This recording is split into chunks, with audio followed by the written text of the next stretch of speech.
Tras la recuperación de Teruel, en febrero de 1938, se abre un nuevo capítulo en las operaciones militares que van consolidando las posiciones de Franco que, una vez más, toma una de sus características resoluciones.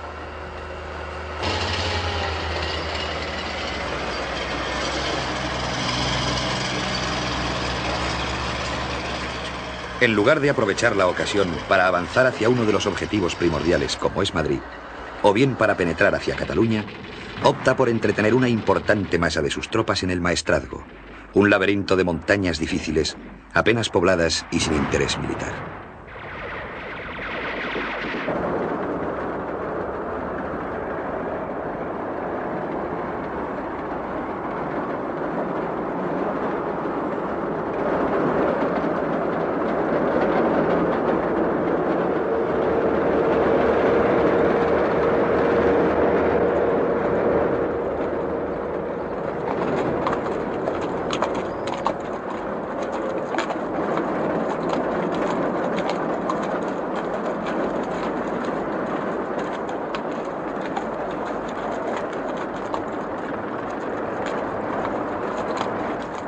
La masa de maniobra franquista, liberada tras la batalla de Teruel, se compone de 4 cuerpos de ejército: el de Navarra, el de Aragón, el marroquí y el cuerpo de tropa italiano.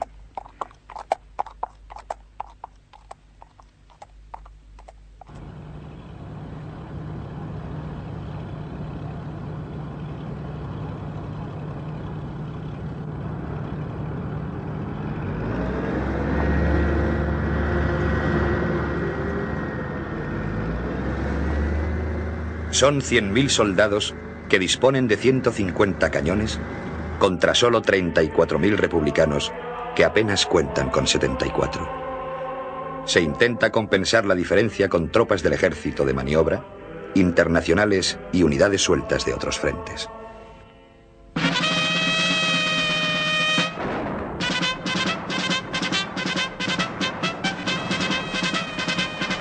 A lo largo del mes de marzo, las tropas franquistas consiguen ir avanzando. A su vanguardia van los italianos del CTV, que se ven detenidos el 30 de marzo frente a Tortosa, donde Lister se ha establecido a la defensiva.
Las tropas gallegas, mandadas por Aranda, a cuyo frente marcha Camilo Alonso Vega, alcanzan el mar a la altura de Vinaroz el 15 de abril y parten en dos la España republicana.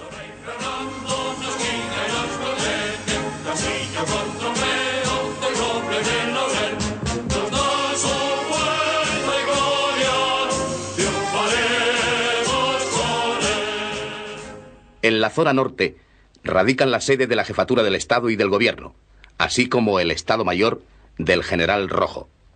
La zona centro-sur, aglutinada por Madrid, tiene como jefe militar al General Miaja.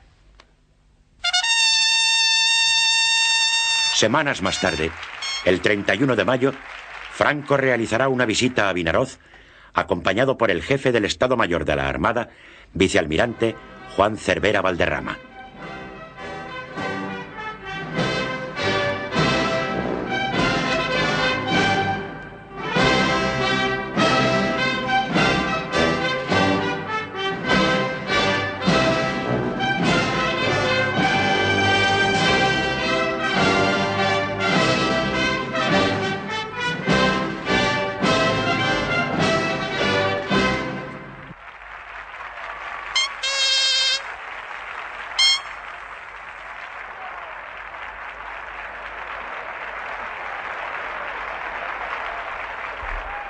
Al pequeño puerto valenciano se trasladan el minador Júpiter, los destructores Ceuta, Melilla y Velasco, el cañonero Canalejas, la lancha torpedera Badajoz y otras unidades menores.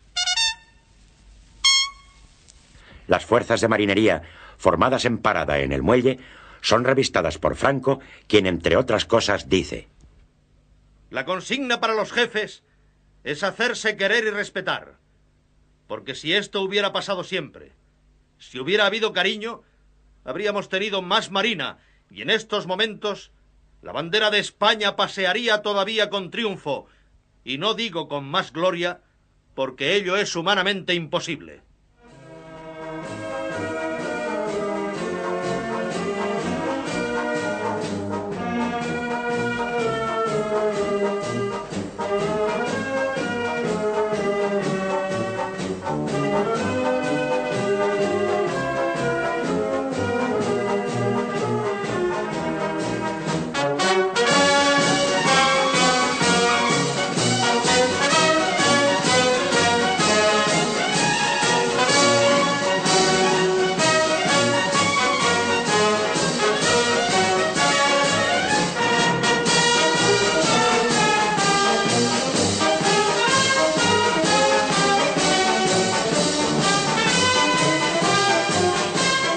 Paralelamente, Franco inicia una ofensiva en el frente aragonés que hasta entonces no había sufrido grandes modificaciones desde 1936, porque las ofensivas de Huesca y Belchite no habían alterado sustancialmente sus líneas. La superioridad franquista derrumbaría un frente manifiestamente débil.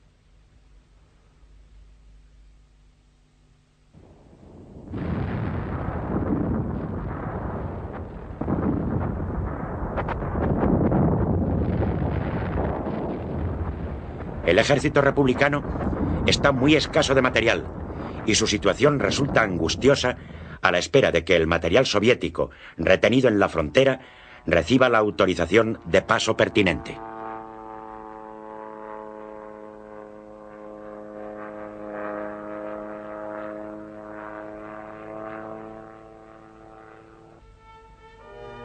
Belchite y Codo han sido ocupadas el 11 de marzo y las brigadas internacionales se concentran en Caspe para organizar la resistencia.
El día 16, sin embargo, los requetés toman las primeras casas de Caspe.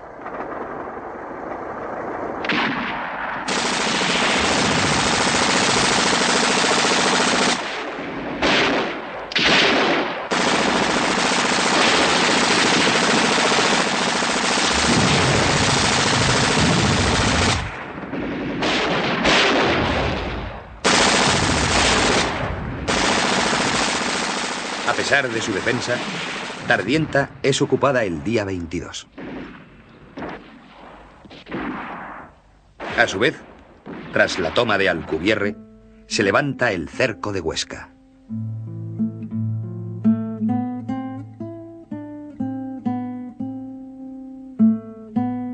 Las fuerzas republicanas se repliegan hacia Lérida, que se perfila como un importante objetivo a defender ante el avance franquista en Aragón.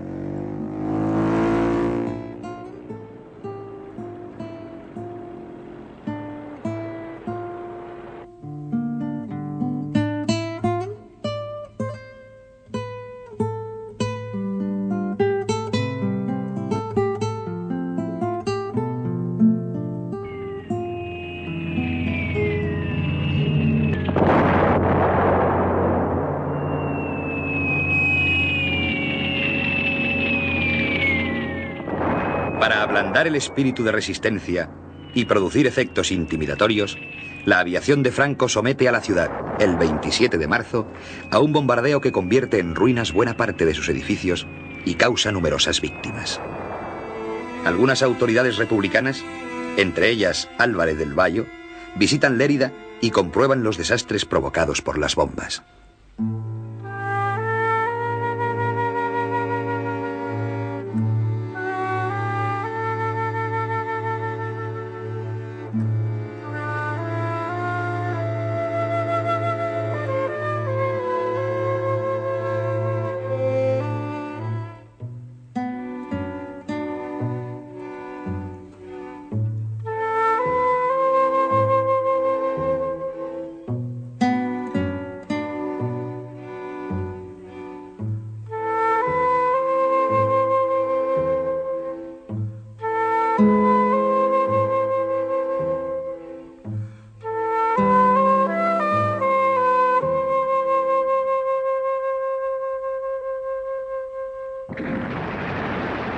No obstante la dureza del ataque, la división del campesino defiende la ciudad que ha sido abandonada por muchos de sus habitantes civiles.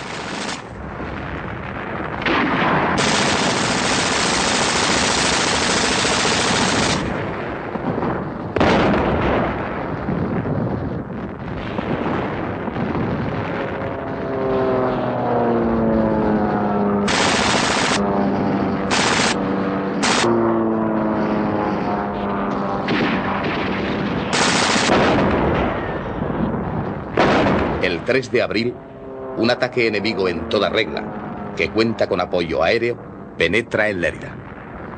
Sin embargo, la resistencia republicana es importante e impide que en un principio caiga en poder de los atacantes el barrio situado al otro lado del río.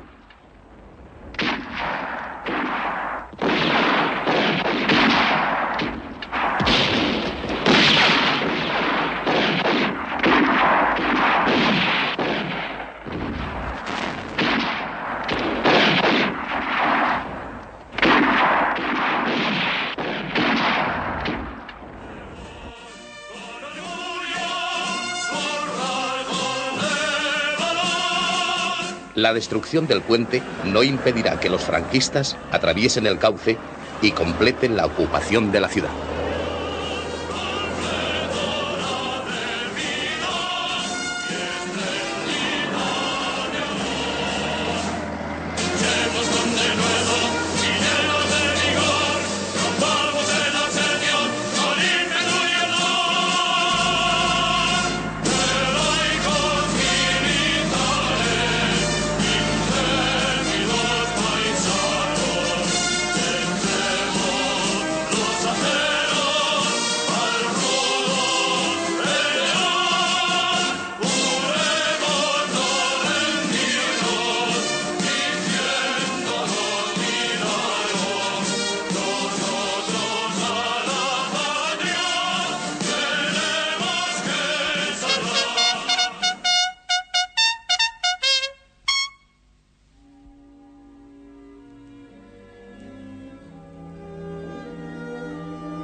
Junto a la frontera francesa, la 43 División Republicana con el teniente coronel Beltrán al frente queda aislada desde finales de marzo.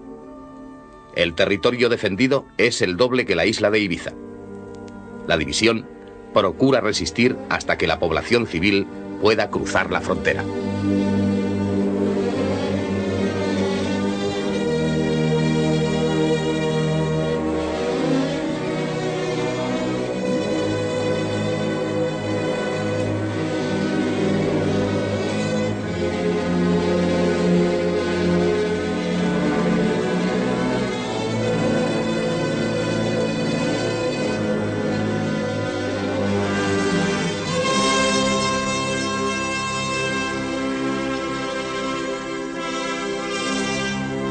La 43 División organiza la vida y la defensa como puede, a pesar de la escasez de municiones. Durante el mes de abril, la Bolsa es atacada por tierra y aire.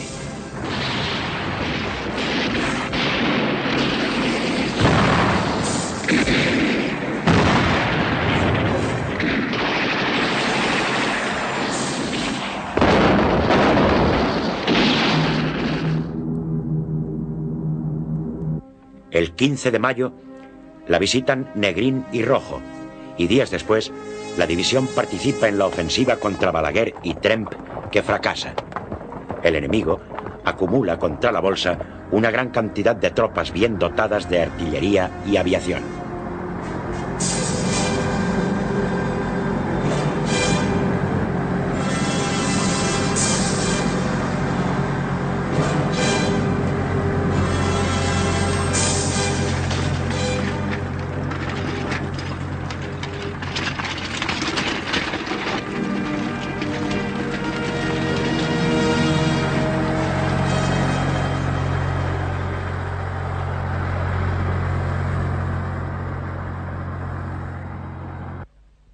Lentamente y en orden, la división se repliega hacia la frontera. El 16 de junio, después de resistir 2 meses largos, las últimas fuerzas entran en Francia. El jefe de la división, teniente coronel Beltrán, es el último en atravesar la frontera. En la estación de Arro, los franceses ofrecen la elección de bando. 6.899 soldados deciden regresar a Cataluña para seguir combatiendo y 411 prefieren pasar a zona franquista. En su conjunto, la maniobra general de las tropas de Franco se detiene tras cubrir sus objetivos al norte y al sur del Ebro.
El 14 de junio, el general Aranda toma Castellón de la Plana, donde un contraataque provoca una lucha enconada en el casco urbano, a la que seguirá una durísima represión.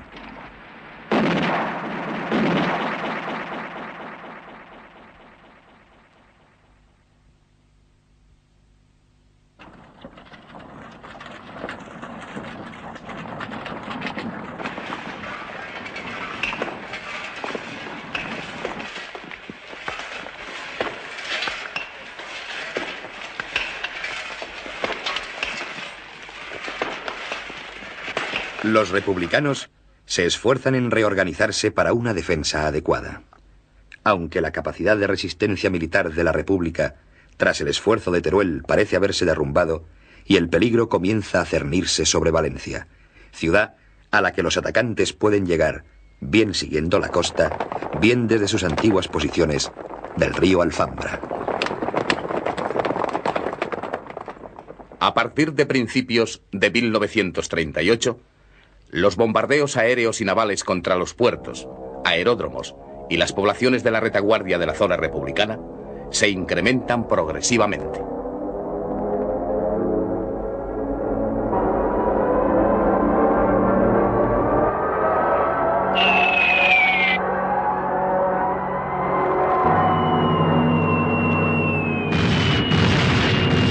Mientras van disminuyendo hasta casi cesar los bombardeos contra la retaguardia franquista a causa de la escasez de aparatos de bombardeo en el bando republicano.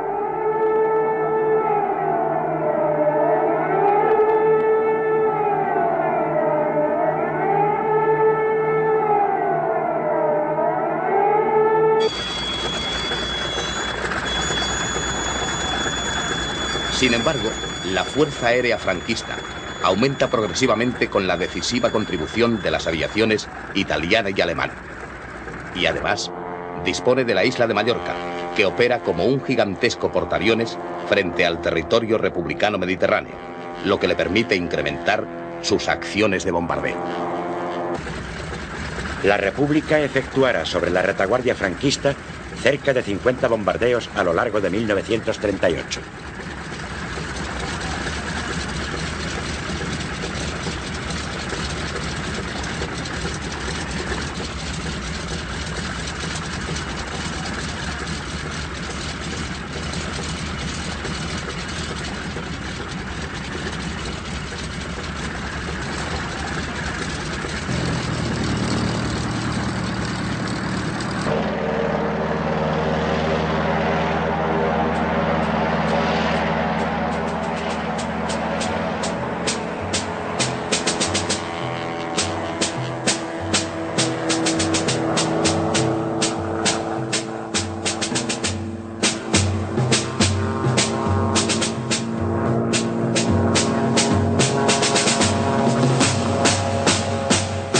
El bombardeo de Cabra es el más duro.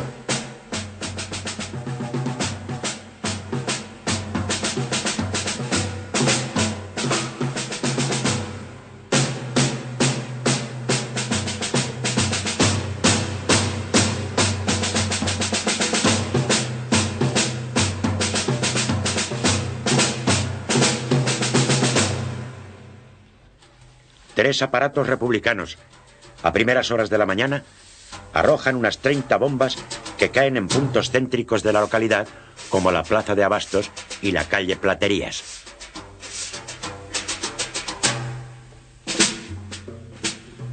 Causan un centenar de muertos y un número superior de heridos, en su mayor parte de población civil. Son destruidos varios edificios, total o parcialmente.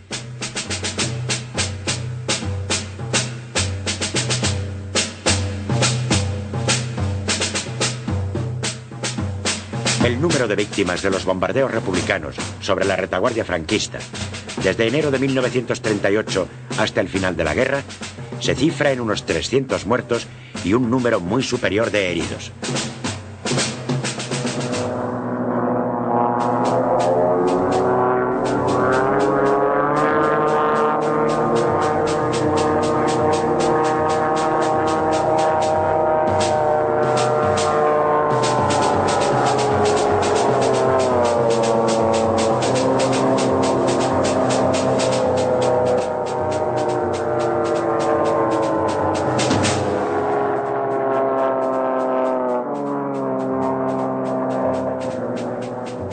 Durante el mismo periodo, los bombardeos que sufren los puertos, aeródromos y localidades de la retaguardia republicana se convierten en casi diarios, y el número de víctimas es muy superior a los que sufre la otra zona.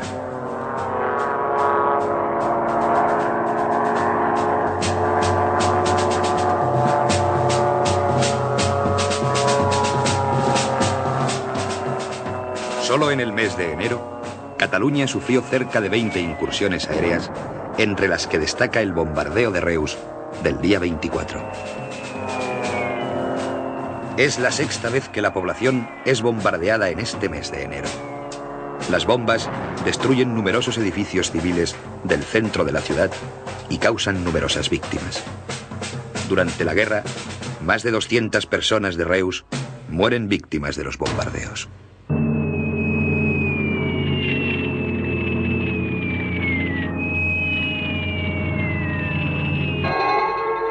Barcelona sufre el día 30 de enero el bombardeo aéreo más duro hasta la fecha. El parte de guerra del bando franquista lo presenta como una mera represalia sobre objetivos militares por el intento de bombardeo republicano de Salamanca del día 28, que fracasó. Sin embargo, ningún centro directivo o puesto de mando es alcanzado. La mayor parte de las bombas han caído en las calles y casas de vecinos del llamado barrio gótico de la ciudad y sus alrededores, densamente poblados, causando numerosas víctimas civiles y destruyendo total o parcialmente numerosos edificios. Unas bombas caen en la iglesia de San Felipe Neri, destruyendo la sacristía, donde se habían refugiado numerosos vecinos y los niños acogidos en un local de la protección de menores. Unos 20 niños mueren, así como numerosos vecinos.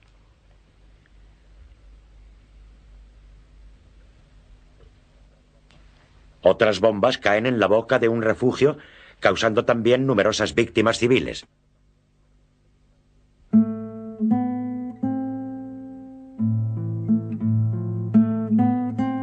Otras caen en otros puntos céntricos de la ciudad. En la Gran Vía de les Corts Catalanes, entre las calles Bruc y Girona. En la calle Casp. También en la Maquinista Terrestre y Marítima de la Barceloneta.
El balance es de unos 250 muertos y de varios centenares de heridos. El mismo conde Chiano se hará eco de la dureza del bombardeo. Los bombardeos aéreos sobre los puertos y las poblaciones de la retaguardia de la zona republicana continuarán sucediéndose casi diariamente. A lo largo del año 38 se efectuarán en la retaguardia republicana centenares de bombardeos. Cataluña sufrirá unas 180 incursiones aéreas y el País Valenciano unas 160. También ciudades como Almería o Cartagena y otras poblaciones de la zona republicana se verán sometidas a la dura acción de los bombardeos. El 10 de marzo Tarragona sufre un durísimo bombardeo que causa numerosas víctimas. Los ataques contra esta ciudad y su puerto provocan más de 200 muertos y un número más elevado de heridos. Barcelona, los días 16, 17 y 18 de marzo, sufre los ataques aéreos más violentos de toda la guerra civil. Nunca hasta entonces una gran ciudad de 1 millón de habitantes había sido bombardeada con tanta intensidad. Es cierto. Los bombardeos se inician a las 22 horas del día 16 por aviones italianos procedentes de la base de Mallorca Desde ese momento, la ciudad vive en tensión bajo continuas alarmas aéreas. Los aviones realizan 13 incursiones sobre Barcelona. Las sirenas dan la alarma día y noche y rompen el ritmo de la vida diaria. Las emisoras barcelonesas transmiten repetidamente un mensaje que será obsesivo. Catalans, hi ha perill de bombardeig. Aneu als vostres refugis. La Generalitat vetlla per vosaltres. Las bombas caen indiscriminadamente en el centro de la ciudad y los barrios. Los coches de bomberos y las ambulancias circulan continuamente. La tensión aumenta por las noches. La ciudad está completamente apagada y los potentes reflectores de la defensa antiaérea buscan en el cielo los aviones enemigos sobre los que dispara la artillería de la DCA. El 17, pasado el mediodía, se produce una incursión aérea que produce unas enormes explosiones en el cruce de la Gran Vía de las Corts catalanas con la calle Balmes y destruyen total o parcialmente algunos grandes edificios del centro de la ciudad. Los bombardeos de estos 3 días destruyeron total o parcialmente numerosos edificios, entre otros el Teatro Tívoli y el Teatro Novedades, el edificio de la universidad, la redacción del diario La Publicitat, varios edificios del Paseo de Gracia, Rambla de Cataluña, Plaza y Ronda Universidad, calles Caspe, Balmes, Diputación, Gran Vía y Consell de Cent. El balance de las víctimas es aterrador, miles de heridos y más de 1000 muertos. Los partes oficiales de guerra del cuartel general de Franco silencian completamente estos bombardeos sobre la capital catalana. Claude Bowers, que fue embajador de los Estados Unidos ante la República Española, escribe lo siguiente. Nada en semejante y aterradora escala, a nivel de la raza blanca, se había conocido antes. Las bombas no perseguían ningún objetivo militar. Eran arrojadas deliberadamente en el centro de la ciudad, la parte más concurrida y habitada, donde la gente estaba comiendo, paseando, descansando en sus camas. A su vez, el embajador alemán cerca de Franco, von Storer, en su informe del 23 de marzo de 1938 al Ministerio de Asuntos Exteriores y recogido en los archivos secretos de la Wilhelmstrasse, escribe: he sabido que los ataques aéreos sobre Barcelona, efectuados hace unos días por bombardeos italianos, han sido literalmente terribles. Casi todos los barrios de la ciudad se han visto afectados. Ningún indicio muestra que se haya querido atacar objetivos militares. Según el ministro de Asuntos Exteriores italiano, Condeciano, Mussolini, al ordenar estos bombardeos, pretende quebrantar la moral de la retaguardia catalana mientras las tropas de Franco avanzan por el frente de Aragón.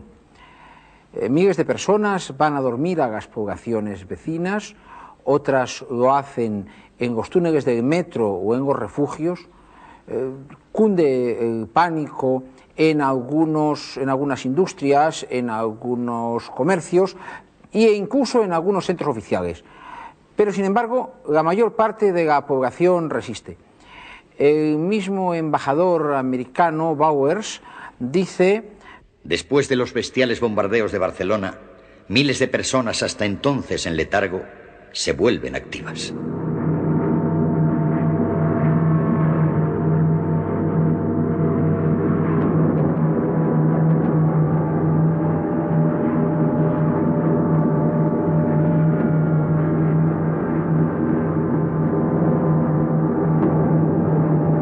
Casi 2 años después, el 18 de junio de 1940, cuando la Gran Bretaña sufre los devastadores bombardeos alemanes, Winston Churchill, en un discurso, dirá a sus compatriotas: no quiero subvalorar la severidad del castigo que cae sobre nosotros, pero confío que nuestros conciudadanos serán capaces de resistir como lo hizo el valiente pueblo de Barcelona. Los bombardeos contra Barcelona provocan una impresionante protesta en todo el mundo. La prensa internacional dedica sus primeras páginas a describirlos y publica numerosas fotografías de las destrucciones y de las víctimas. Personalidades políticas e intelectuales de todo el mundo levantan su voz contra estos bombardeos. Entre otros, el Pandit Nehru, Jules Romain, presidente mundial del Pen Club, y el conocido escritor católico francés François Mauriac. Diversos gobiernos formulan enérgicas protestas ante el general Franco. El secretario de Estado norteamericano, Cordell Hull, declara que cuando la pérdida de vidas humanas entre la población civil no combatiente es quizá mayor de lo que jamás lo ha sido en la historia, creo que estoy hablando en nombre de toda la población norteamericana cuando expreso un sentimiento de horror por todo lo que ha sucedido en Barcelona.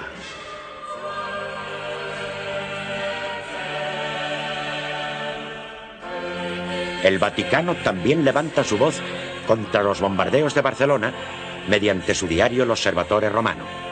Informa además que el Papa ha encargado a su representante ante el gobierno de Burgos, Monseñor Ildebrando Antoniutti, que con independencia de la acción de otras potencias haga una nueva y urgente gestión cerca de Franco para que cesen estos bombardeos contra las poblaciones civiles. La publicación de esta nota provoca una grave tensión entre el Vaticano y el gobierno de Burgos.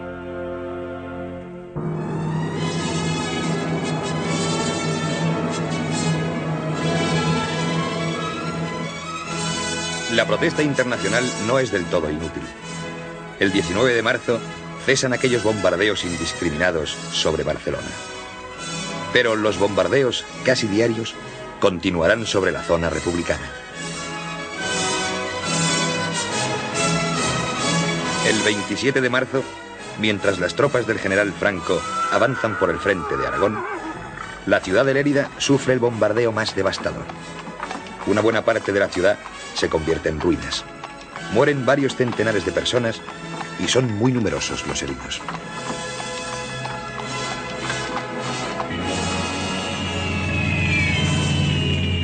El 26 de mayo, a las 11 de la mañana, Alicante sufre el bombardeo más duro. Algunas bombas caen sobre un mercado de abastos en plena actividad. Mueren unas 250 personas y los heridos son varios centenares. Numerosos edificios son total o parcialmente destruidos.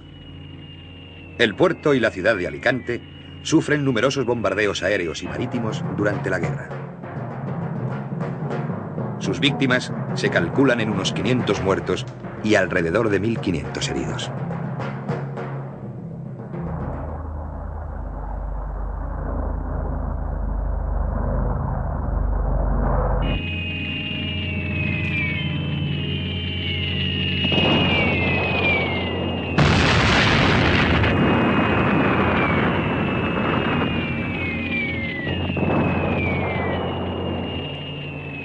El día 31 de mayo, Granollers sufre otro devastador bombardeo. 30 bombas explosivas y 10 incendiarias caen sobre el centro de la pequeña ciudad, destruyendo numerosos edificios civiles.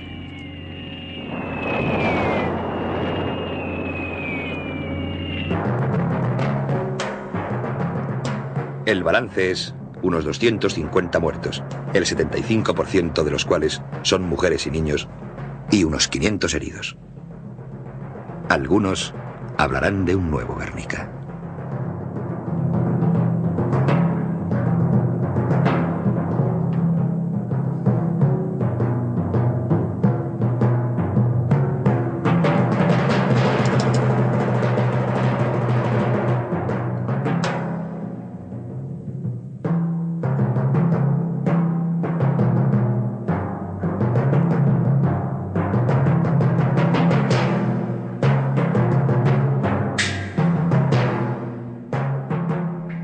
Durante la guerra, solo en Cataluña serán bombardeadas 236 localidades.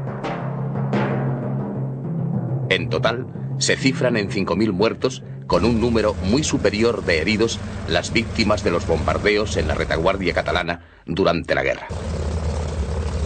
A estas víctimas hay que sumar las que se producen en el resto de la retaguardia republicana.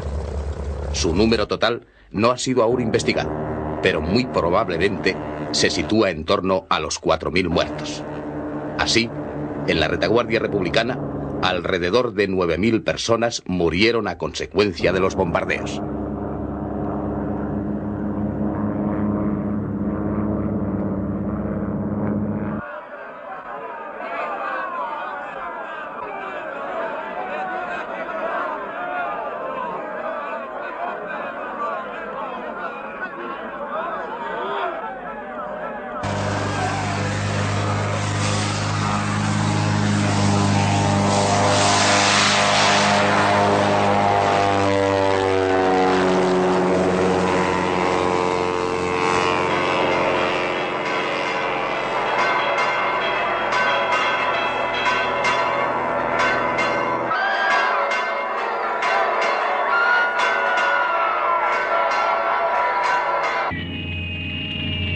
En la retaguardia de la zona franquista, el número de víctimas de los bombardeos fue muy inferior, cifrándose en unos 1.200 muertos y un número superior de heridos.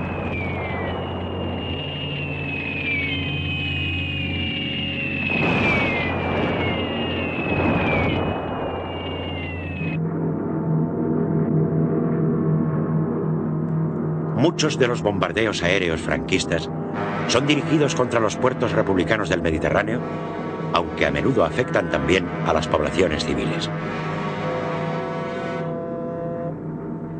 El bloqueo de estos puertos por las fuerzas navales del gobierno de Burgos se hace cada día más intenso, porque la desaparición del territorio republicano del norte ha permitido que estas fuerzas se concentren en el Mediterráneo con base en Palma de Mallorca. En este bloqueo participan decisivamente fuerzas navales italianas y alemanas, incluso submarinos.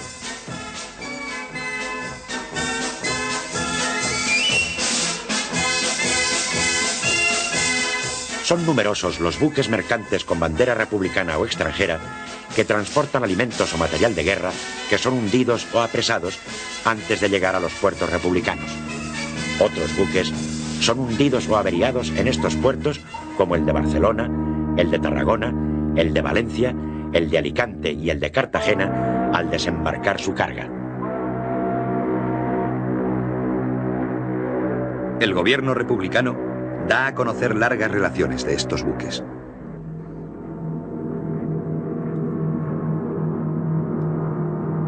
Los historiadores no coinciden en el número de buques mercantes hundidos por las fuerzas aeronavales de Franco, pero parece acertado un número superior al centenar.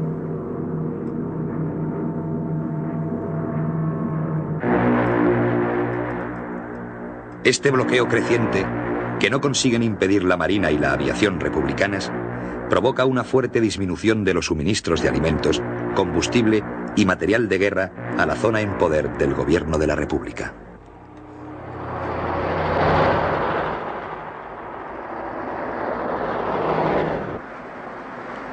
El 6 de marzo, la flota del gobierno de Burgos sufre una gravísima pérdida: el hundimiento del crucero Baleares en la batalla del Cabo de Palos.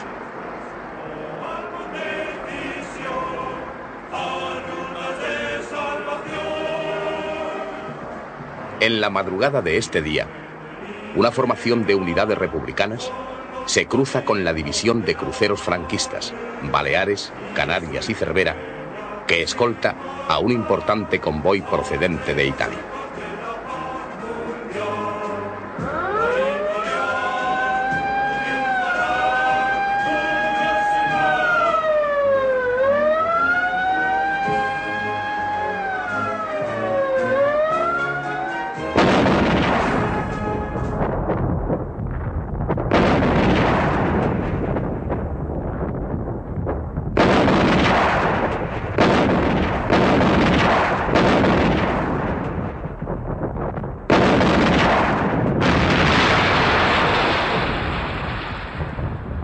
En el intercambio de fuego realizado en la oscuridad, un torpedo hace blanco en el Baleares.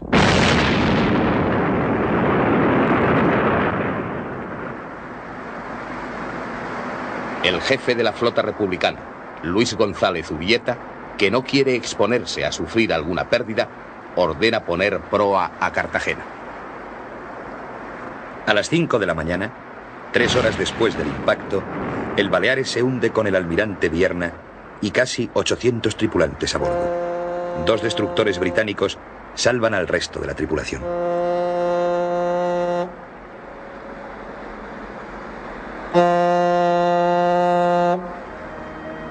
Pese al hundimiento del Baleares y a la reincorporación del crucero Miguel de Cervantes a la flota republicana, las unidades de la aviación y de la marina franquistas intensifican en los meses siguientes el control que venían ejerciendo sobre las rutas del Mediterráneo.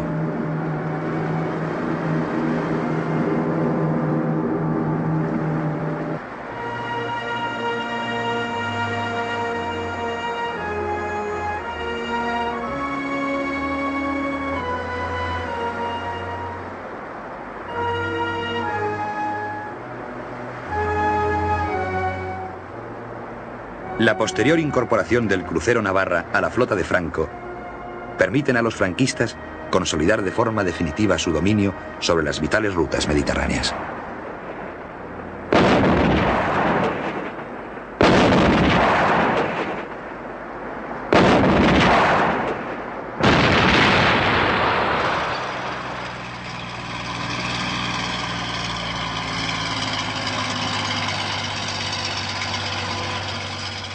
Ante la actuación creada por la contraofensiva de Franco en Teruel y la batalla de la Alfambra, la República necesita activar los recursos militares de Cataluña. Pero los franquistas cuentan con fuerzas mucho más efectivas y el ejército popular en Cataluña necesita todavía tiempo para organizarse. Para el mando republicano, conocedor de la realidad, es imposible pensar en batallas decisivas.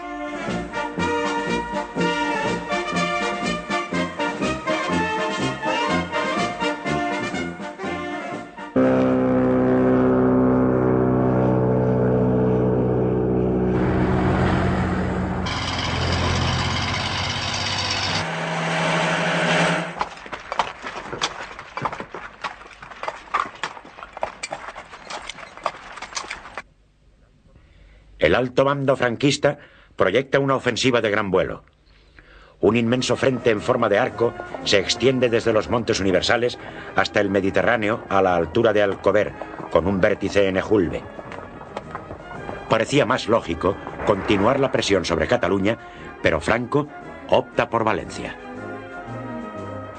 El Cuerpo de Ejército de Galicia, mandado por el general Aranda, ataca desde el 17 de abril por la carretera de la costa y tras durísimos combates consigue avanzar unos kilómetros. Mientras, y simultáneamente, el día 23 ataca por el sector de Aliaga el Cuerpo de Ejército de Castilla, mandado por el general Varela. Dadas las circunstancias, el general Rojo decide limitarse a maniobras en zonas de éxito probable para que la moral propia se robustezca y poder quebrantar la contraria.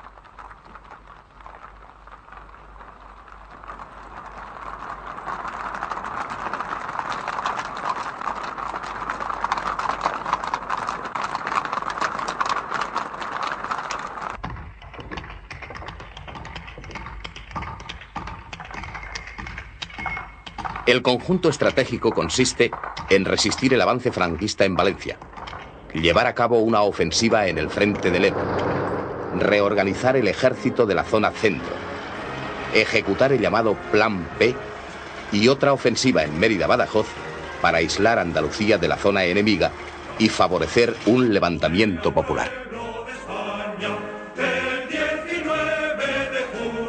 Ante la ofensiva franquista en la costa valenciana, los republicanos se defienden vigorosamente.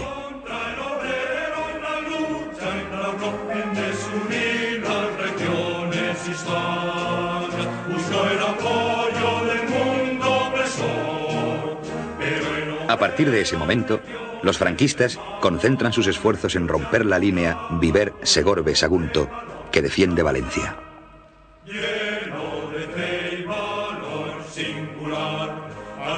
Hacia el 6 de julio, la ofensiva tropieza con una defensa encarnizada, a pesar de su superioridad aérea y artillera.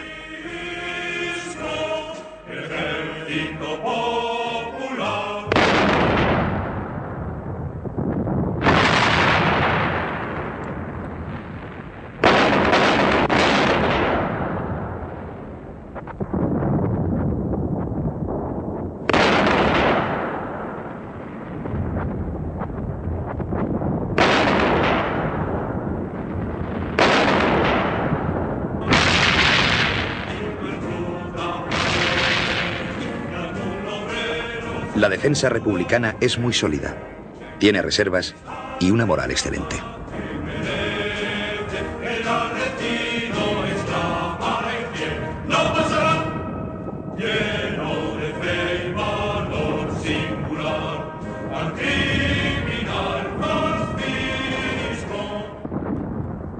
Los atacantes han sufrido un notable desgaste que les obliga a sustituir su plan inicial por una maniobra de envolvimiento.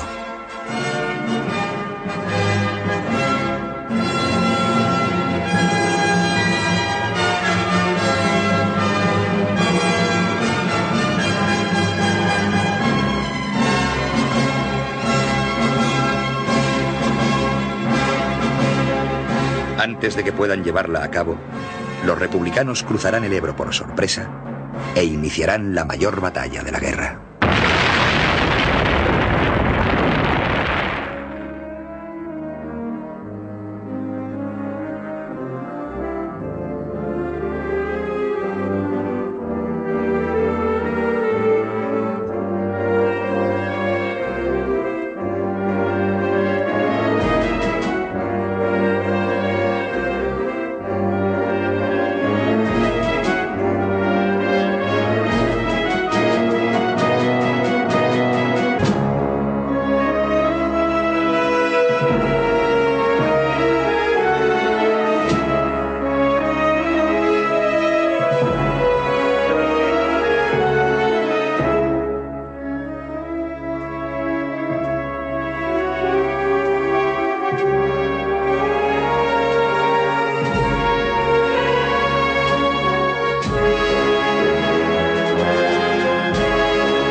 El bombardeo de Cabra es el más duro.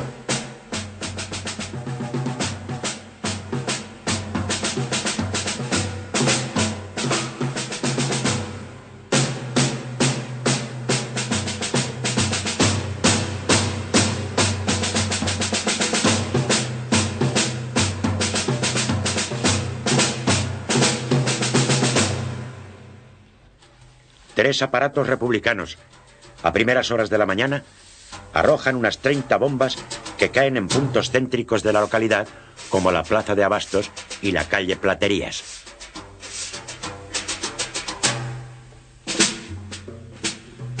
Causan un centenar de muertos y un número superior de heridos, en su mayor parte de población civil. Son destruidos varios edificios, total o parcialmente.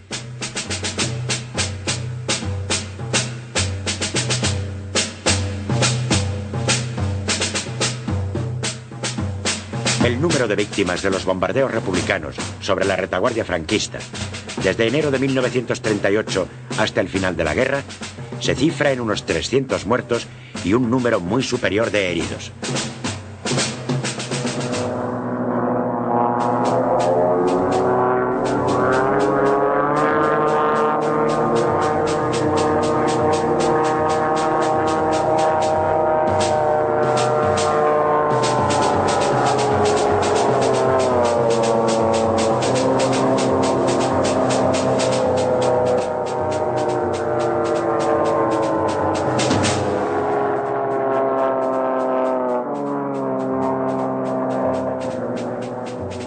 Durante el mismo periodo, los bombardeos que sufren los puertos, aeródromos y localidades de la retaguardia republicana se convierten en casi diarios, y el número de víctimas es muy superior a los que sufre la otra zona.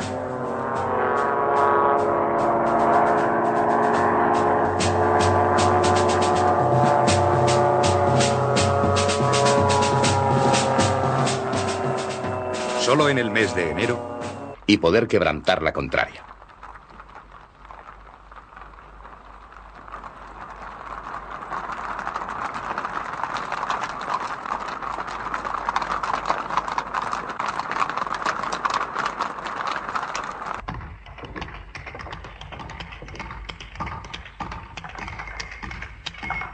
El conjunto estratégico consiste en resistir el avance franquista en Valencia, llevar a cabo una ofensiva en el frente del Ebro, reorganizar el ejército de la zona centro, ejecutar el llamado Plan P y otra ofensiva en Mérida-Badajoz para aislar Andalucía de la zona enemiga y favorecer un levantamiento popular. Ante la ofensiva franquista en la costa valenciana, los republicanos se defienden vigorosamente.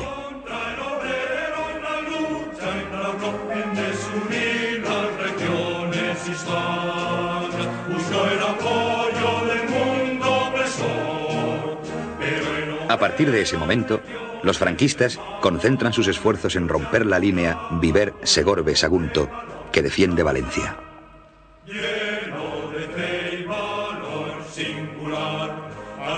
Hacia el 6 de julio, la ofensiva tropieza con una defensa encarnizada, a pesar de su superioridad aérea y artillera.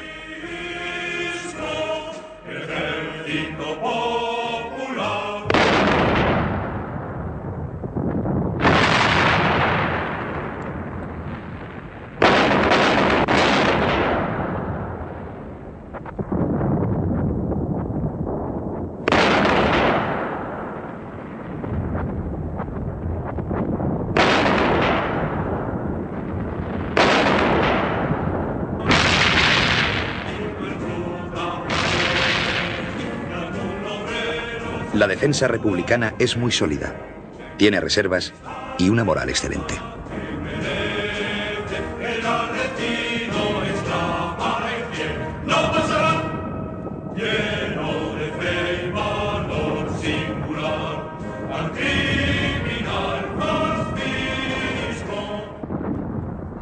Los atacantes han sufrido un notable desgaste que les obliga a sustituir su plan inicial por una maniobra de envolvimiento.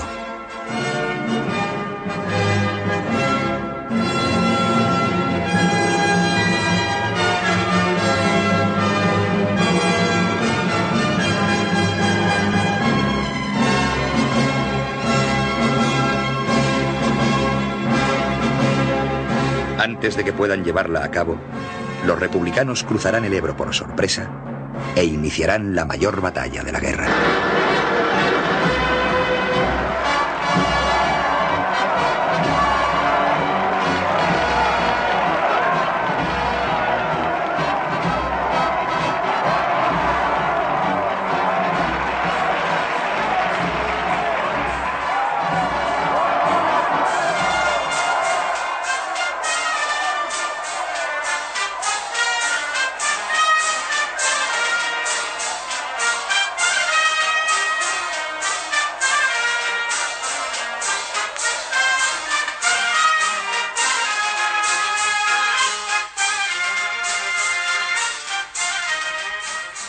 El 14 de junio, el general Aranda toma Castellón de la Plana, donde un contraataque provoca una lucha enconada en el casco urbano, a la que seguirá una durísima represión.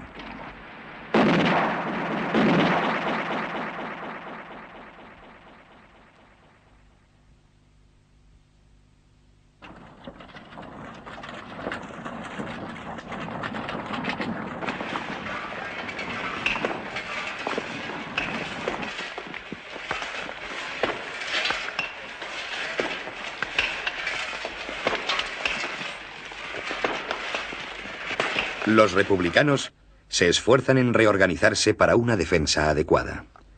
Aunque la capacidad de resistencia militar de la República Tras el esfuerzo de Teruel parece haberse derrumbado y el peligro comienza a cernirse sobre Valencia, ciudad a la que los atacantes pueden llegar, bien siguiendo la costa, bien desde sus antiguas posiciones del río Alfambra.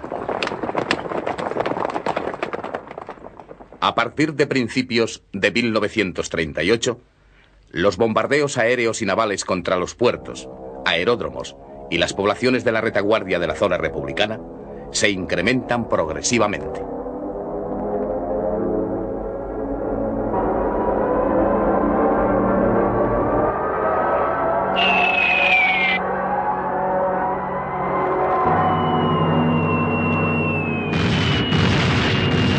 Mientras van disminuyendo hasta casi cesar los bombardeos contra la retaguardia franquista a causa de la escasez de aparatos de bombardeo en el bando republicano.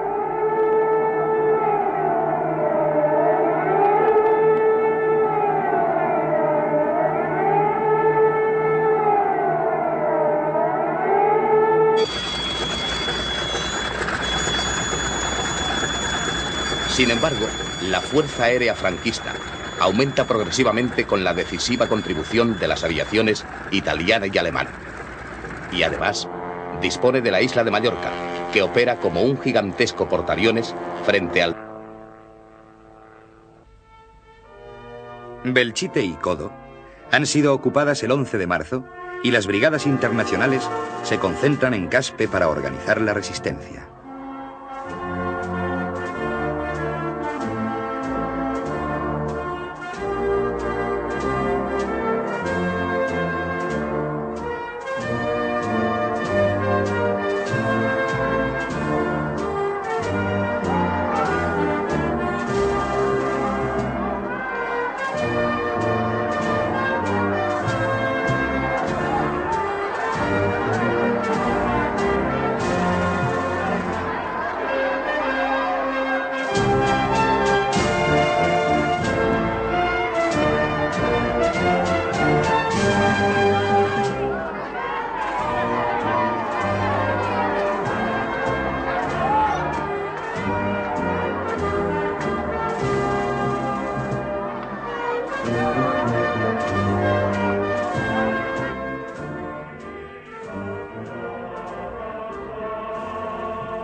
El día 16, sin embargo, los requetés toman las primeras casas de Caspe.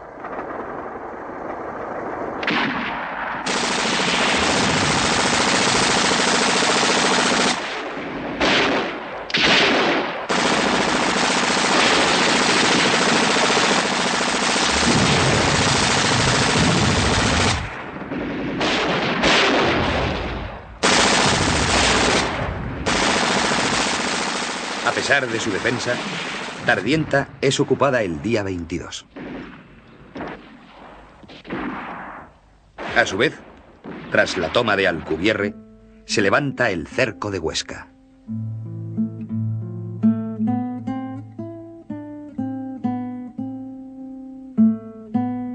Las fuerzas republicanas se repliegan hacia Lérida, que se perfila como un importante objetivo a defender ante el avance franquista en Aragón. Provocan más de 200 muertos y un número más elevado de heridos. Barcelona, los días 16, 17 y 18 de marzo, sufre los ataques aéreos más violentos de toda la guerra civil. Nunca hasta entonces una gran ciudad de 1 millón de habitantes había sido bombardeada con tanta intensidad. Es cierto. Los bombardeos se inician a las 22 horas del día 16 por aviones italianos procedentes de la base de Mallorca. Desde ese momento, la ciudad vive en tensión bajo continuas alarmas aéreas. Los aviones realizan 13 incursiones sobre Barcelona. Las sirenas dan la alarma día y noche y rompen el ritmo de la vida diaria. Las emisoras barcelonesas transmiten repetidamente un mensaje que será obsesivo. Catalans, hi ha perill de bombardeig. Aneu als vostres refugis. La Generalitat vetlla per vosaltres. Las bombas caen indiscriminadamente en el centro de la ciudad y los barrios. Los coches de bomberos y las ambulancias circulan continuamente. La tensión aumenta por las noches. La ciudad está completamente apagada y los potentes reflectores de la defensa antiaérea buscan en el cielo los aviones enemigos sobre los que dispara la artillería de la DCA. El 17, pasado el mediodía, se produce una incursión aérea que produce unas enormes explosiones en el cruce de la Gran Vía de las Corts catalanas con la calle Balmes y destruyen total o parcialmente algunos grandes edificios del centro de la ciudad. Los bombardeos de estos 3 días destruyeron total o parcialmente numerosos edificios, entre otros el Teatro Tívoli y el Teatro Novedades, el edificio de la universidad, la redacción del diario La Publicitat, varios edificios del Paseo de Gracia, Rambla de Cataluña, Plaza y Ronda Universidad, calles Caspe, Balmes, Diputación, Gran Vía y Consell de Cent. El balance de las víctimas es aterrador, miles de heridos y más de 1000 muertos.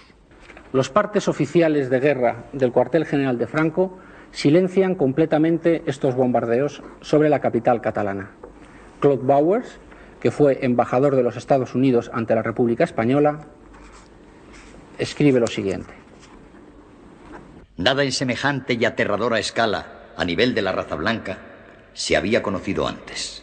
Una buena parte de la ciudad se convierte en ruinas. Mueren varios centenares de personas y son muy numerosos los heridos.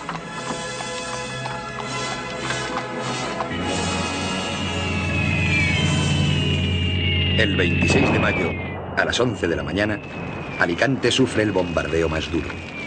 Algunas bombas caen sobre un mercado de abastos en plena actividad. Mueren unas 250 personas y los heridos son varios centenares. Numerosos edificios son total o parcialmente destruidos. El puerto y la ciudad de Alicante sufren numerosos bombardeos aéreos y marítimos durante la guerra. Sus víctimas se calculan en unos 500 muertos y alrededor de 1500 heridos.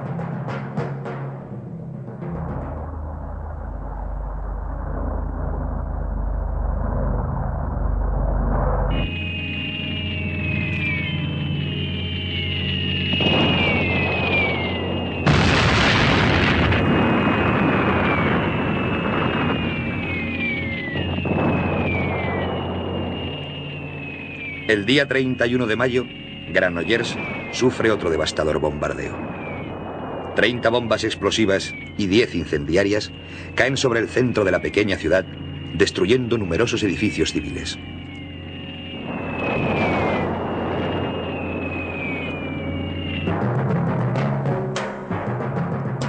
El balance es unos 250 muertos, el 75% de los cuales son mujeres y niños, y unos 500 heridos. Algunos hablarán de un nuevo Guernica.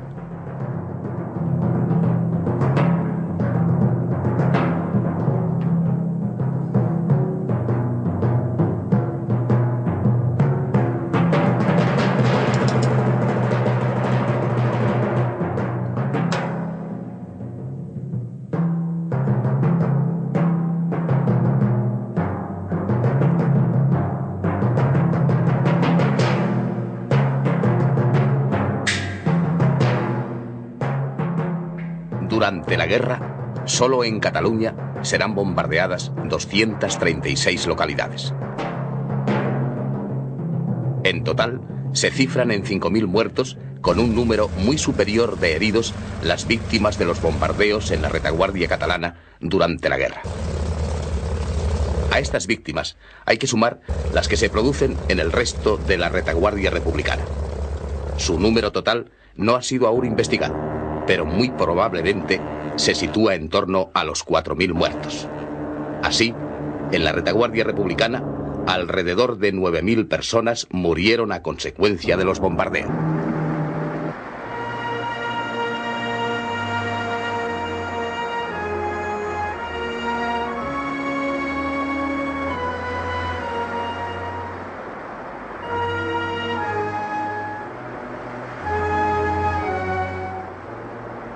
La posterior incorporación del crucero Navarra a la flota de Franco permiten a los franquistas consolidar de forma definitiva su dominio sobre las vitales rutas mediterráneas.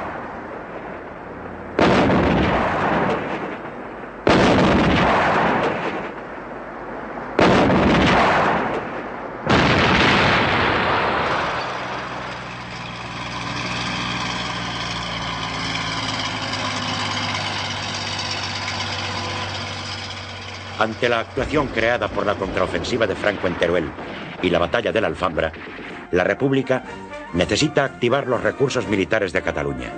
Pero los franquistas cuentan con fuerzas mucho más efectivas y el ejército popular en Cataluña necesita todavía tiempo para organizarse. Para el mando republicano, conocedor de la realidad, es imposible pensar en batallas decisivas.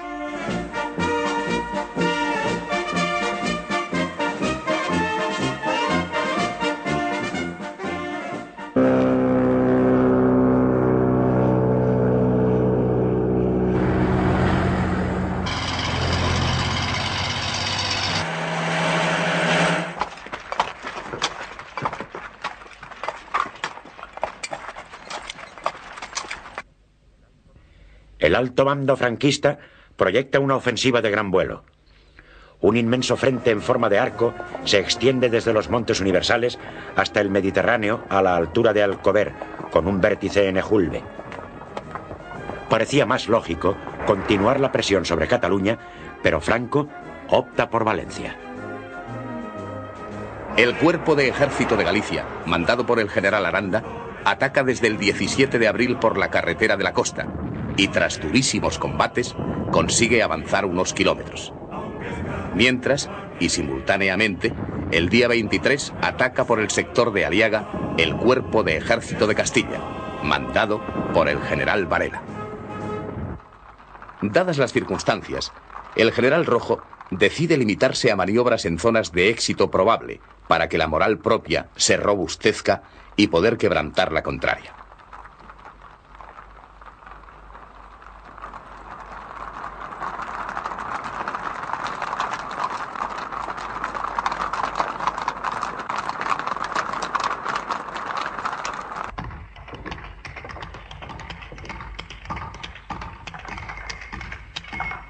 El conjuez, la división participa en la ofensiva contra Balaguer y Tremp, que fracasa. El enemigo acumula contra la Bolsa una gran cantidad de tropas bien dotadas de artillería y aviación.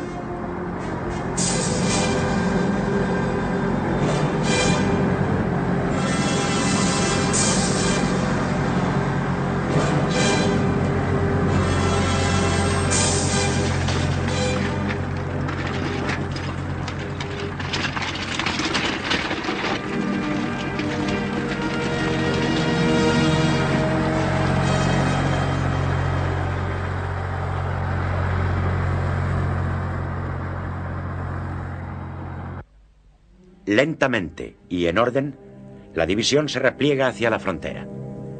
El 16 de junio, después de resistir 2 meses largos, las últimas fuerzas entran en Francia. El jefe de la división, teniente coronel Beltrán, es el último en atravesar la frontera. En la estación de Arro, los franceses ofrecen la elección de bando. 6.899 soldados deciden regresar a Cataluña para seguir combatiendo y 411 prefieren pasar a zona franquista. En su conjunto, la maniobra general de las tropas de Franco se detiene tras cubrir sus objetivos al norte y al sur del Ebro.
El 14 de junio, el general Aranda toma Castellón de la Plana, donde un contraataque provoca una lucha enconada en el casco urbano, a la que seguirá una durísima represión.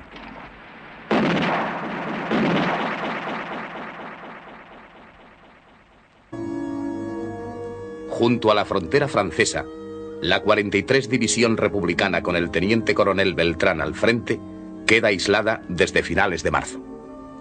El territorio defendido es el doble que la isla de Ibiza.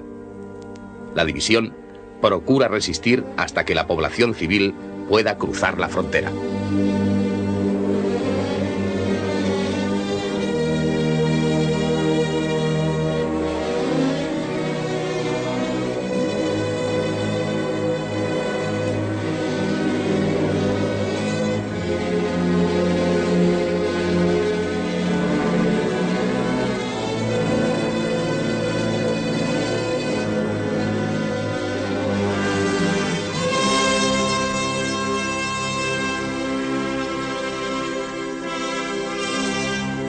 La 43 División organiza la vida y la defensa como puede, a pesar de la escasez de municiones.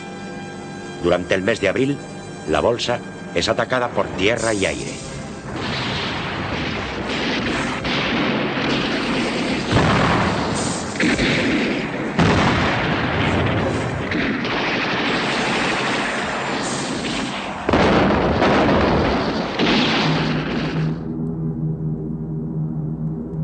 El 15 de mayo la visitan Negrín y Rojo, y días después la división participa en la ofensiva contra Balaguer y Tremp, que fracasa. El enemigo acumula contra la Bolsa una gran cantidad de tropas bien dotadas de artillería y aviación.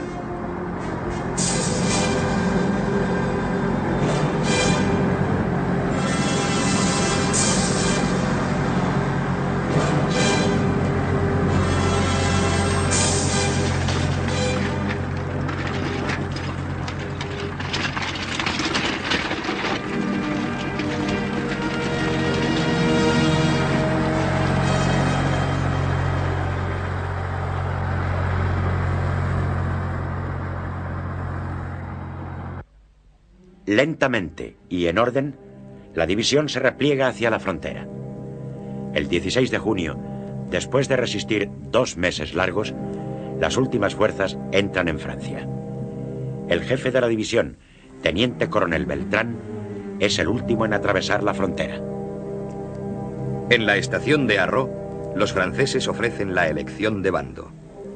6.899 soldados deciden regresar a Cataluña para seguir combatiendo y 411 prefieren pasar a zona franquista. En su conjunto, la maniobra general de las tropas de Franco se detiene tras cubrir sus objetivos al norte y al sur del Ebro. Se concentran en el Mediterráneo con base en Palma de Mallorca. En este bloqueo participan decisivamente fuerzas navales italianas y alemanas, incluso submarinos.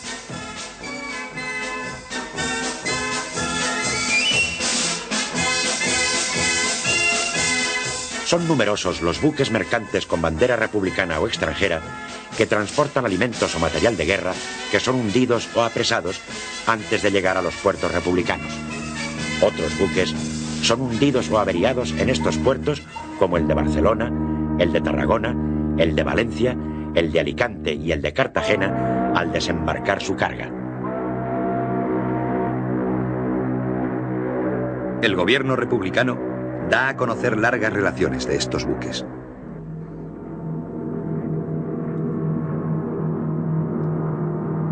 Los historiadores no coinciden en el número de buques mercantes hundidos por las fuerzas aeronavales de Franco, pero parece acertado un número superior al centenar.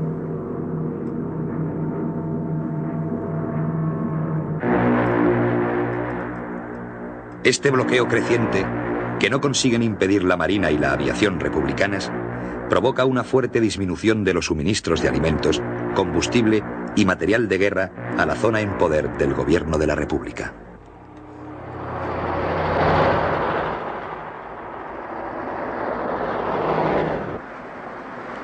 El 6 de marzo, la flota del gobierno de Burgos sufre una gravísima pérdida: el hundimiento del crucero Baleares en la batalla del Cabo de Palos.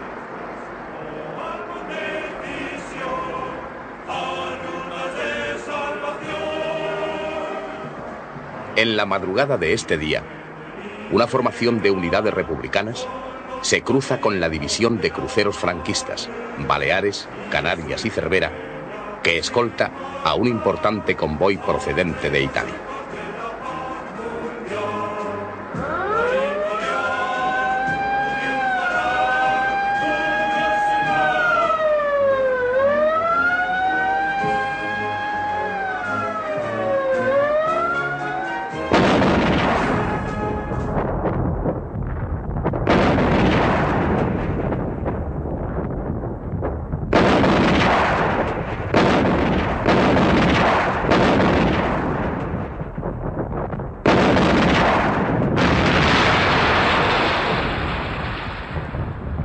En el intercambio de fuego realizado en la oscuridad, un torpedo hace blanco en el Baleares.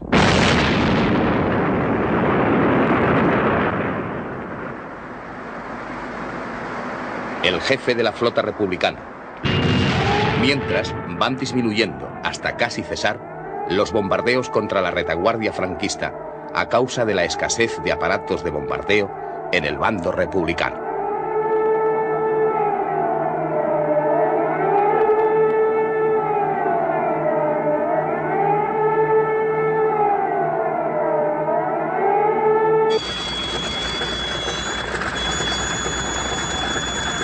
Sin embargo, la Fuerza Aérea franquista aumenta progresivamente con la decisiva contribución de las aviaciones italiana y alemana. Y además, dispone de la isla de Mallorca, que opera como un gigantesco portaaviones frente al territorio republicano mediterráneo, lo que le permite incrementar sus acciones de bombardeo.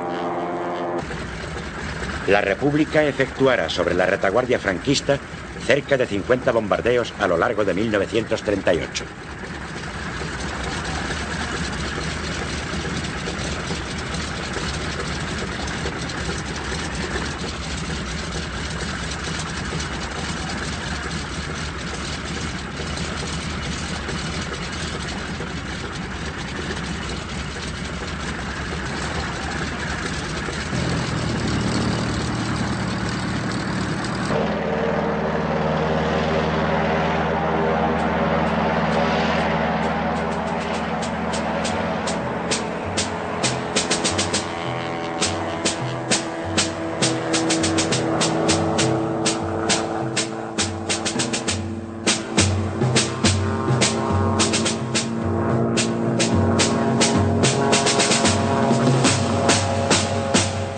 El bombardeo de Cabra es el más duro.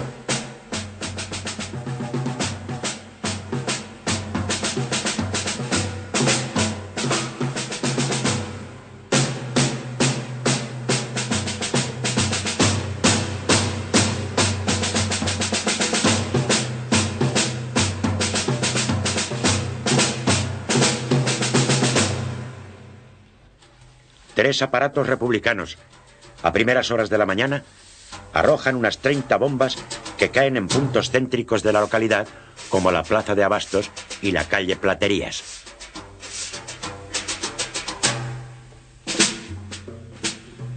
Causan un centenar de muertos y un número superior de heridos, en su mayor parte de población civil.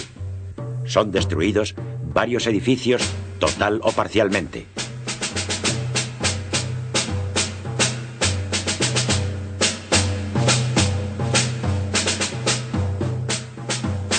El número de víctimas de los bombardeos republicanos sobre la retaguardia franquista, desde enero de 1938 hasta...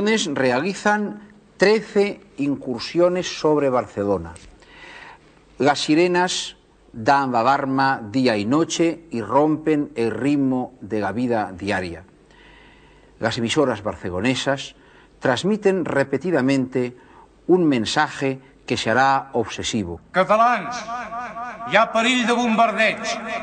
Aneu als vostres refugis. La Generalitat vetlla per vosaltres. Las bombas caen indiscriminadamente en el centro de la ciudad y los barrios. Los coches de bomberos y las ambulancias circulan continuamente. La tensión aumenta por las noches. La ciudad está completamente apagada y los potentes reflectores de la defensa antiaérea buscan en el cielo los aviones enemigos sobre los que dispara la artillería de la DCA.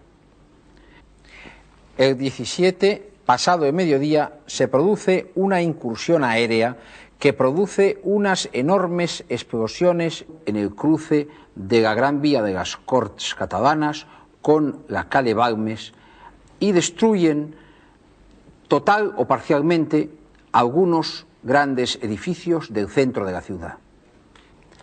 Los bombardeos de estos 3 días destruyeron total o parcialmente numerosos edificios, entre otros el Teatro Tívoli y el Teatro Novedades, el edificio de la universidad, la redacción del diario La Publicitat, varios edificios del Paseo de Gracia, Rambla de Cataluña, Plaza y Ronda Universidad, calles Caspe, Balmes, Diputación, Gran Vía y Consell de Cent.